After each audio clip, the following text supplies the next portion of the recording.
మునుగోడు మండలంలో గ్రామ పంచాయతీ ప్రచారం వేగం పెరుగుతోంది. సింగారం, ఊకొండి, పులిపలుపుల, కొరటికల్ గ్రామాలను సందర్శించిన మునుగోడు శాసనసభ సభ్యుడు కోమటిరెడ్డి రాజగోపాల్ రెడ్డి కాంగ్రెస్ బలపరిచిన సర్పంచ్ మరియు వార్డు సభ్యుల అభ్యర్థులకు మద్దతు కోరారు. గ్రామాల పరిస్థితిని, ప్రజా సమస్యలను పరిశీలించిన ఆయన అభ్యర్థుల గుర్తులకు ఓటేసి గెలిపించి గ్రామాభివృద్ధికి తోడ్పాటు అందించాలని గ్రామస్తులను కోరారు. మొదట సింగారంలో ప్రజలతో మమేకమైన ఎమ్మెల్యే గ్రామంలోని చిన్న చిన్న సమస్యలను త్వరలో పరిష్కరిస్తామని, ప్రధాన రహదారి వెడల్పు పనులు చేపడతామని కూడా హామీ ఇచ్చారు. దీనికి కొనసాగింపుగా ఊకొండి గ్రామానికి చేరుకొని గత 10 సంవత్సరాల కాలంలో రేషన్ కార్డులు కూడా ఇవ్వలేని పరిస్థితి ఉండగా ప్రజాప్రభుత్వం ఏర్పడిన వెంటనే నూతన రేషన్ కార్డులు ఇచ్చామని కూడా గుర్తు చేశారు.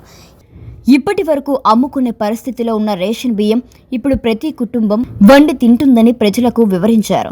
ఊకొండి నుంచి తాళ్ల వెల్లంల వరకు రోడ్డు వెడల్పు పనులు, బ్రాహ్మణ వెల్లంల ప్రాజెక్టు నుంచి నీటిని తెచ్చే కాల్వ పనులు త్వరలో పూర్తి చేస్తామని కోమటిరెడ్డి హామీ ఇచ్చారు.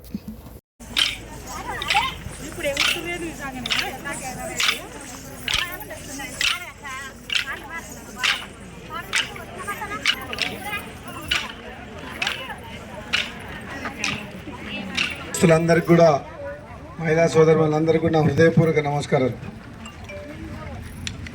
పులిపల్పుల కాడ ఫస్ట్ మనం అన్నిటికంటే కట్టాల్సింది గుడి. ఇది గుడితోటి సమానం, బడి కట్టాలని నిర్ణయం చేసినాం. సపట్లు కొట్టండి. బడి కావాలన్నా వద్దా? మీ బడికి 2 సార్లు వచ్చిపోయినా చూసిరా? టీచర్లు లేకపోతే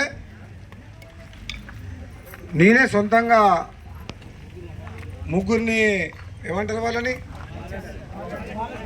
వాలంటీర్లను పెట్టి 40,000 జీతం ఇస్తున్నాను నెలకు. ఎంత నెలకు? 4